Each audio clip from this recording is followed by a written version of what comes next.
And time now for business news with Ari Rabinovitch. Happy Friday, Ari. You as well, Cynthia.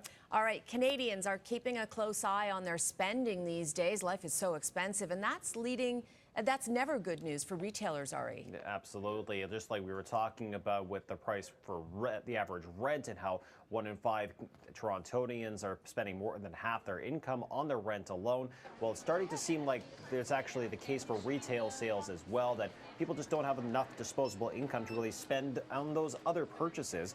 So although the April figures for retail sales did increase by 0.7%, the preliminary estimates for May are pointing to a decrease in retail spending by just as much, Cynthia. So it's paving the way for this decline in retail spending overall. Now, this is also a snapshot of the period just before the Bank of Canada lowered interest rates for the first time in 4 years. Right. And of course, the next announcement comes in about a month.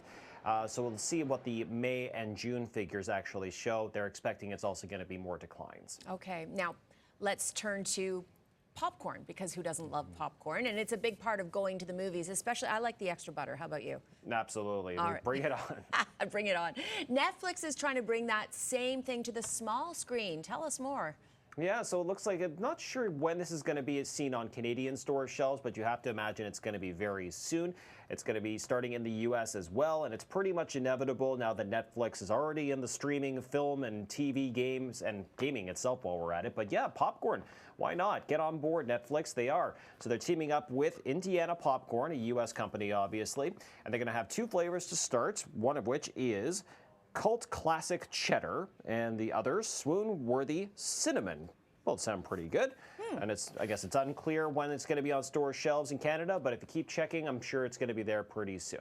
I've never put cinnamon in my popcorn. Have you? Oh yeah, it's actually pretty good. Really? A little bit of vanilla too. If there's icing available, that really makes that kind of sweet, savory deal. All right, I will try that. Now, it's been 3 weeks since Donald Trump was convicted in a New York courtroom, and his media company has been plummeting in value ever since. It's been interesting to watch the stock kind of move to the downside ever since that conviction date on May 31st.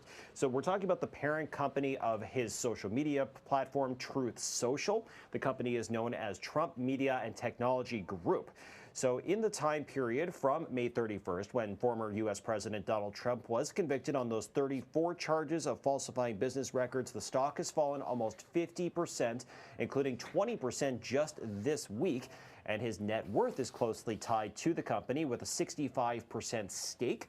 And it's assumed that when he started, his net worth was probably, well, at least the value of his holdings in the company was worth about $6 billion. Now it's about $3.2 billion. And again, Cynthia, if you're keeping track, that's only 3 weeks. It's dropped by almost half. Interesting. That will be very interesting to watch. Ari Rabinovitch, as always, thank you so much for joining us. Have a great weekend, Cynthia. You as well. You as well.